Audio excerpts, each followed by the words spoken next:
everyone check Rita's Twitter or Blue Sky timeline. She's got a great column up in the Baltimore Beat today Yeah. It's about incredible. Lamar Jackson being the MVP. Thank you. So I want you to talk about that, but let me ask you to finish the sentence for me.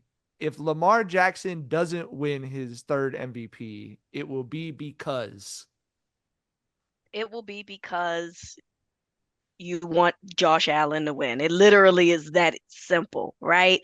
You can't look at what he's done this year and think that he is not deserving of a third MVP. There's no way possible that you can say that that that's the case. You people want to say that Josh Allen has done more with less, and I agree with that. I want to be clear about that. I do think that, but what we're not going to do is act like James Cook is some bum.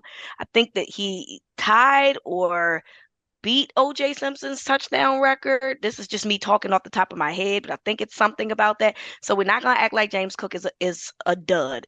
Is he better than Derrick Henry? No, but James Cook is a very good football player, and I don't like how y'all sit here and do that. Then you went out and got Amari Cooper, Yep. who was the first round draft pick. We're not gonna sit here and act like Amari Cooper didn't make a difference here.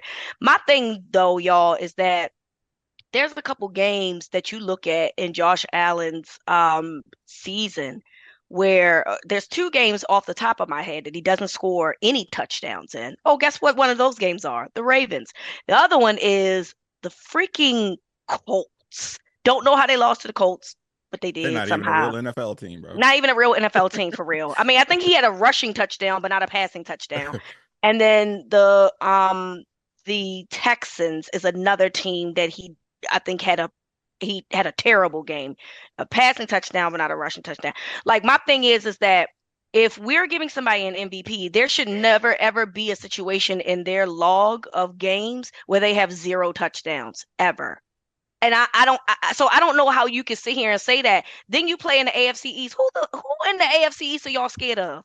We were supposed to be scared of Miami. We were supposed to be scared of the Jets. Well, how did that work? Hmm. I thought that was the strength of schedule in the divisions. I thought was the most compelling part of your because they both made the divisions look easy, but one of them was in a much harder division. One guy solidified their division win in week 13. There was 5 more weeks left. So what does that say to you about what the division that you're playing in, right? Then I Yeah, also bring up the argument of the in terms of who's left in the playoffs, the teams that had the best strength of victory against the hardest strength of schedule, it's the Ravens. So I don't even understand why we're having this conversation. Then you want to sit here and say, oh, well, he has Derrick Henry. Well, the Ravens got rid of 3 guys on their offensive line. There's 3 new dudes over there, and one dude is terrible. Okay. Now they will try to tell you that he ain't bad, but that's the Lamar effect because he's so good at what he does and he can make people miss. But this dude stinks. And I ain't gonna call his name out because if you listening and you in the Ravens flock, you know exactly who I'm talking about. Okay. But he stinks. Okay. And despite the fact that this dude that's supposed to protect Lamar stinks, he out here throwing 41 touchdowns. I'm sorry, y'all can't get me. I think that Josh Allen should absolutely be in the conversation for MVP. I don't think that he deserves the MVP just because he's done more with less. So what? That's what great players are supposed to do. Lamar did it when he won the MVP back in 2019. But what Lamar's doing now is not a 2019 thing, it's a historical thing. I don't know how you can sit here and have an argument against history, not just about what someone was able to do to elevate their players.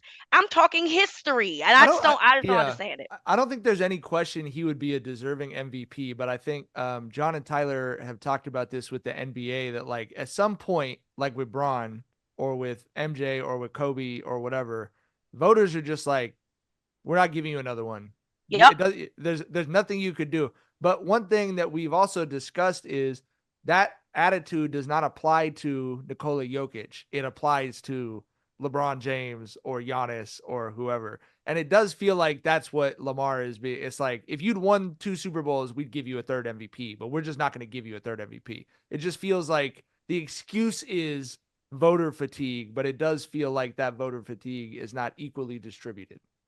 I agree with that 1,000%. And I did use that as an example because I used Asia as well when Stewie won and we was all sitting around looking like, I mean, Stewie cool. We don't dislike Breonna Stewart, right? But did we think that Breonna Stewart was better than Asia Wilson?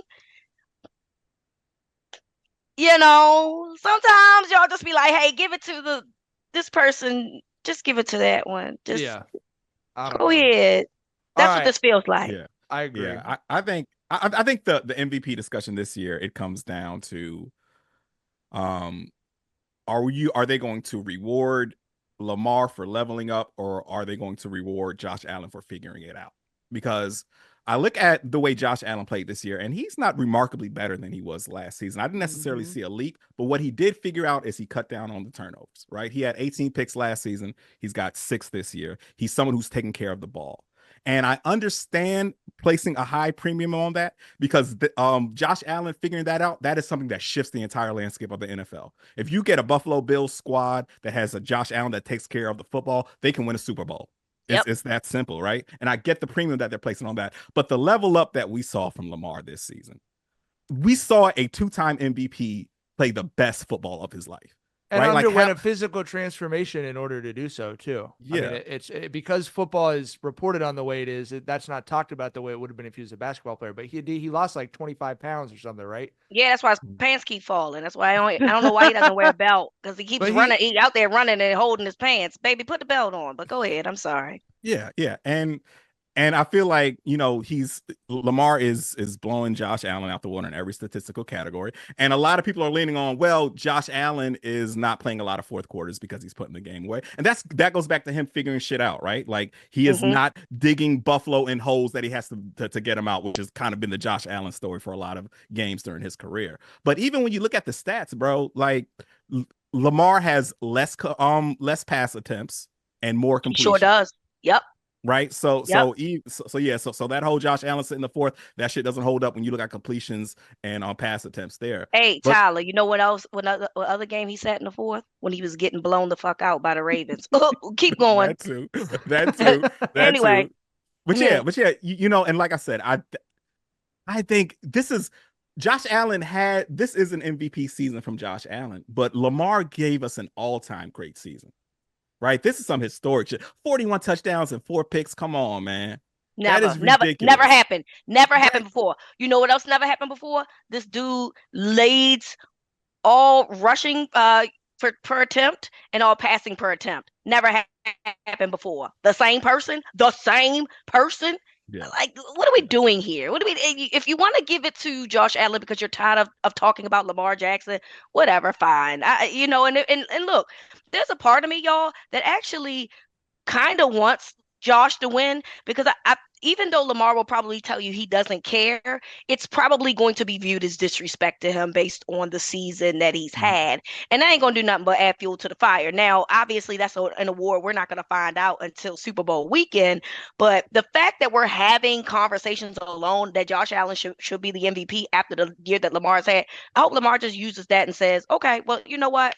I got to. It don't matter. I'm trying to get that Super Bowl MVP anyway. So go ahead and give it to him if you need to. If that makes y'all feel better and sleep better at night, give it to him. I got some other shit I got going on that I need to worry about. So hopefully that's what he's using it for. It's like motivation for like getting to New Orleans in February. And because he's been here and done that already. NFL playoffs? We're talking about NFL playoffs? You bet we are. Get in on the action of DraftKings Sportsbook, an official sports betting partner of the NFL.